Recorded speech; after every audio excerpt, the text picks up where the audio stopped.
Magandang araw po. Ako si Mark, isang cancer patient na mayroong sakit na embryonal rhabdomyosarcoma na tumapo sa mismo kong prostate. Yung katulad po ng case ni Doc Willie Ong, bigla na lang yung sarcoma niya is bigla na lang lumaki at inipit yung mga nerves, pati yung puso niya. Ganun din po yung nangyari sa akin. Rare na rare din po yung cancer ko. Isi-share ko lang para maging awareness din kung paano ako na-diagnose na mayroong embryonal rhabdomyosarcoma. Ang nangyari po is before, napapadalas po yung aking pag-ihi sa gabi, maging sa umaga. Maabot minsan ng 15 times to 20 times ako umihi sa gabi.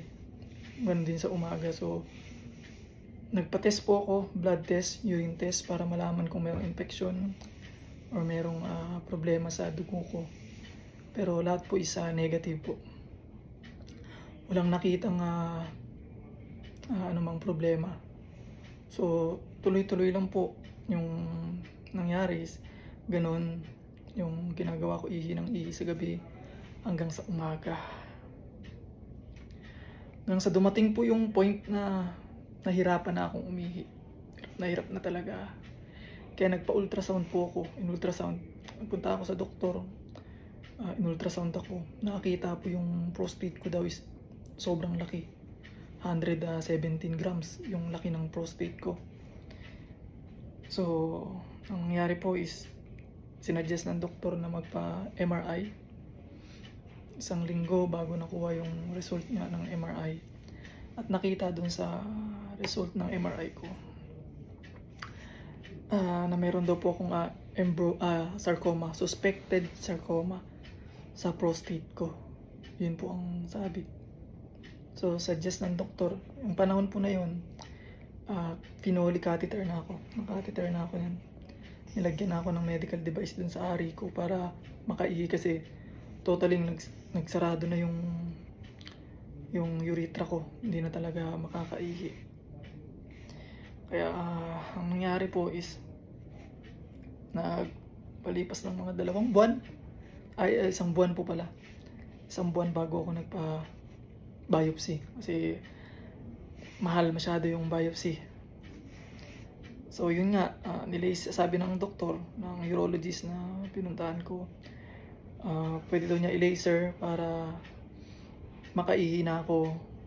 Tapos para malaman kung ano ba talaga yung cancer na dumapo sa akin, kung tumor lang o benign, o baka mamaya tuberculosis lang. So nagpa-laser po ako kasi isang buwan na rin ako mahigit di nakakaihi. Yun po, habang inaantay namin yung result ng biopsy na ni-laser, na kinuha ng 64 grams po yung kinuha dun sa prostate ko.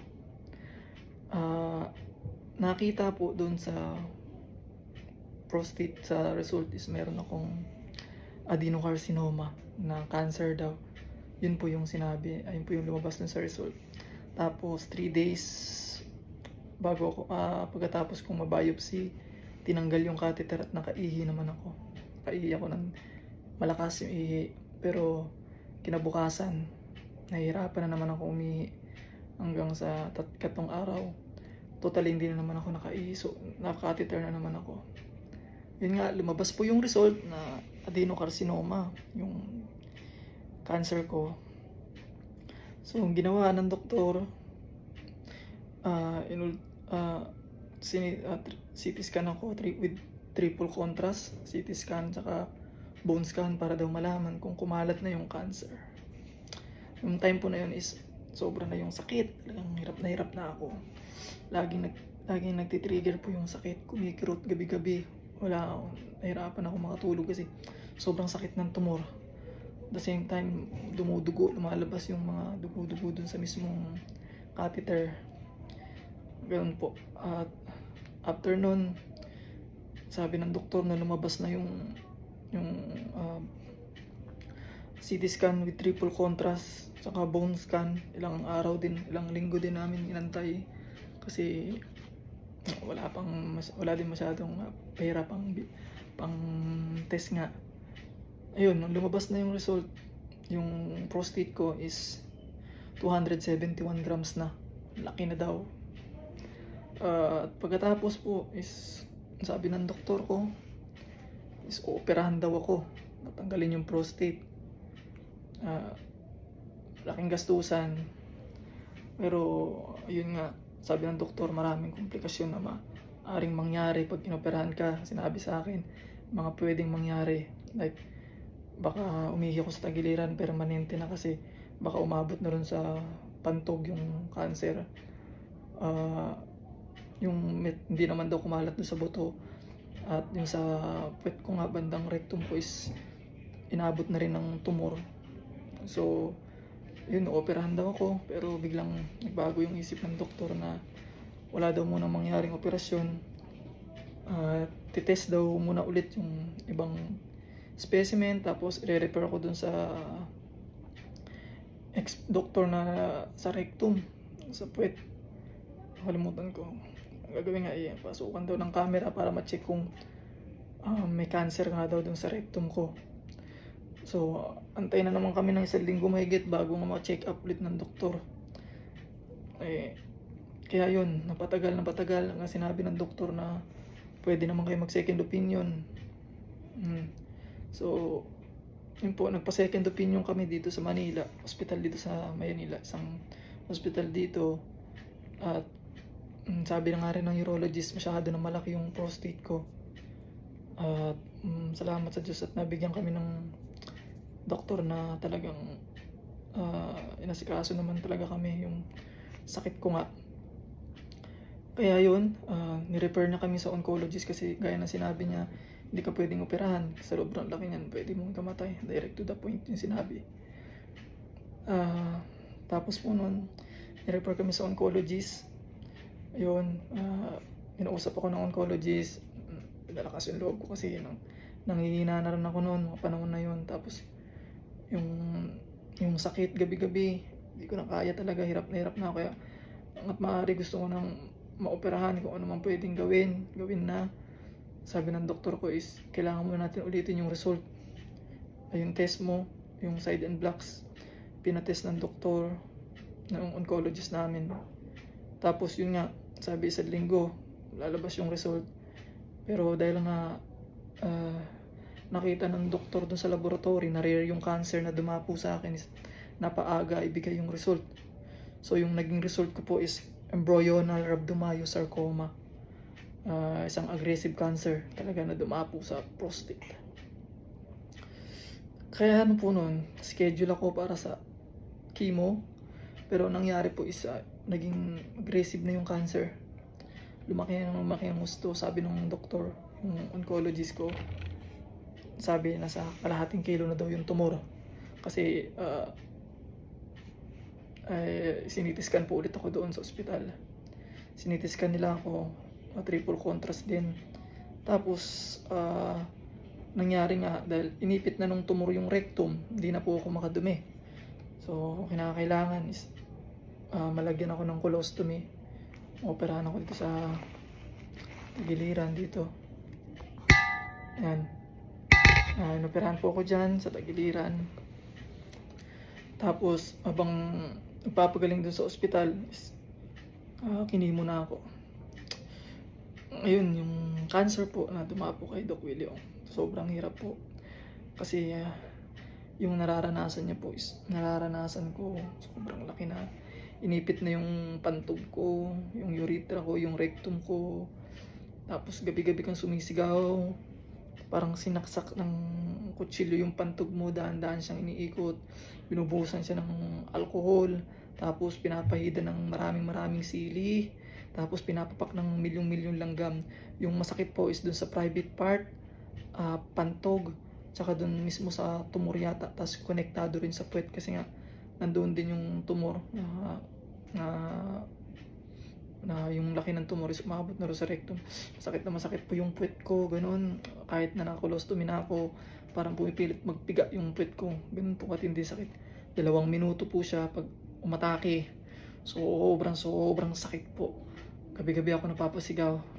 Yan, ganyan, may video po dyan. Ganyan po yung sakit na nararamdaman ko.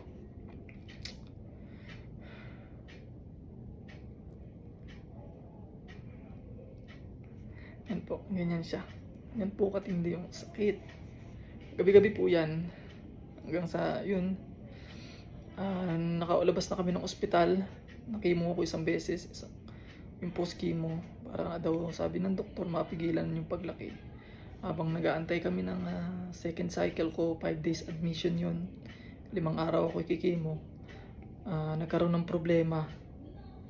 Biglang yung colostomy ko nag-prolapse. Kasi nga, bumagsak daw yung hemoglobin ko, WBC, bumagsak daw.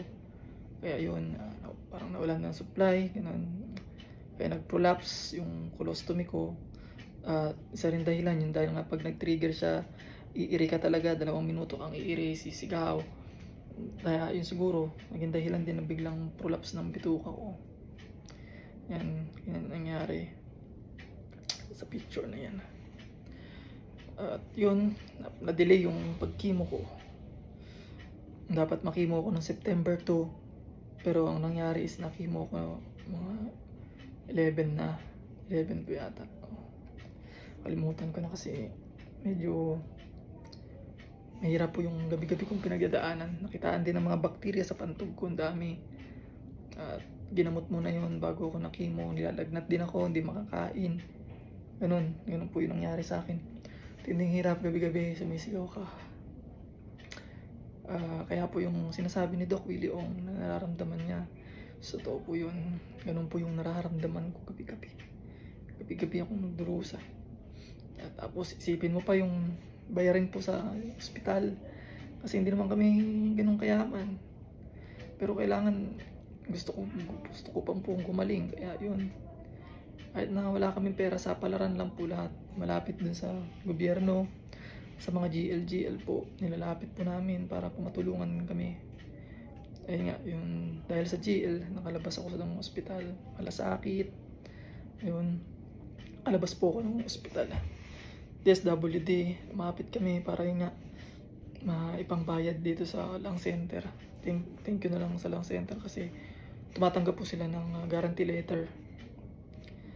Yun po, malaki po yung naging bill dahil nga po sinitiskan din ulit ako dito para malaman kung ano ba nangyari, bakit nag-prolapse yung bituka ko.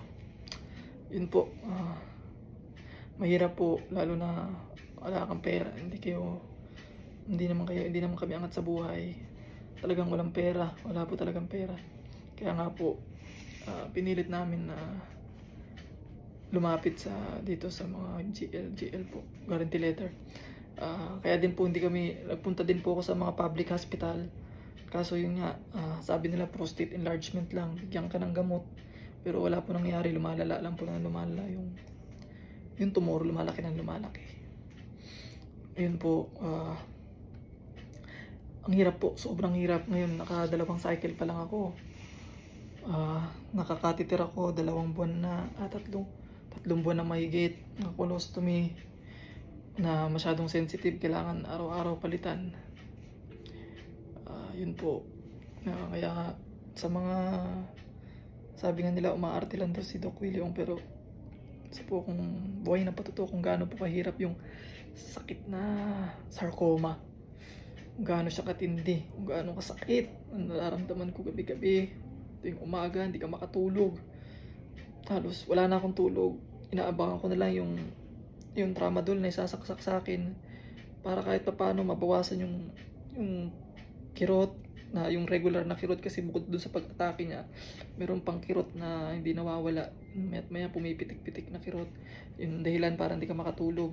So inaabangan ko lagi na mabigyan ako ng tramadol para parang nahihilo ko, na pag naipikit ko yung mata ko nakakatulog ako. Pero pagkalipas ng 1 oras at akin naman yung sakit.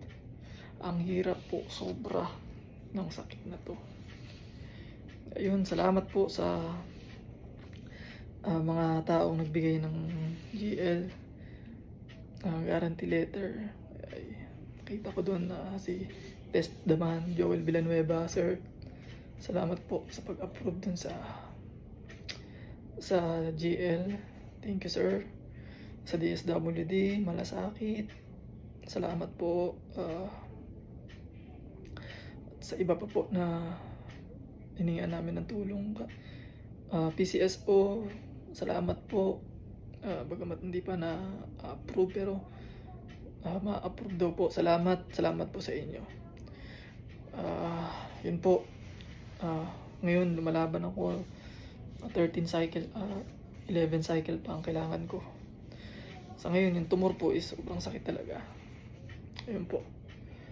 Hindi na po ako nagsisinungaling kasi nandito na ako sa point nga na hirap na ako. At Diyos na lang talaga yung kinakapitan ko sa pagkakataong ito.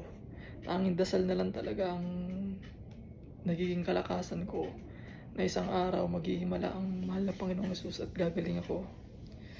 Puri lang sa mahal na Panginoon at yun, dasal. Gabi-gabi magdasal.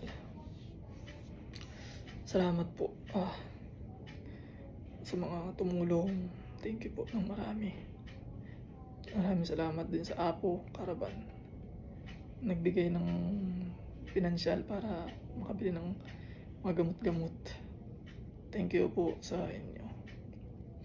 God bless po. At yun, naikwento ko yung mga sintomas at yung mga experience ko sa sakit na to. Maraming salamat po. God bless po sa inyo lahat.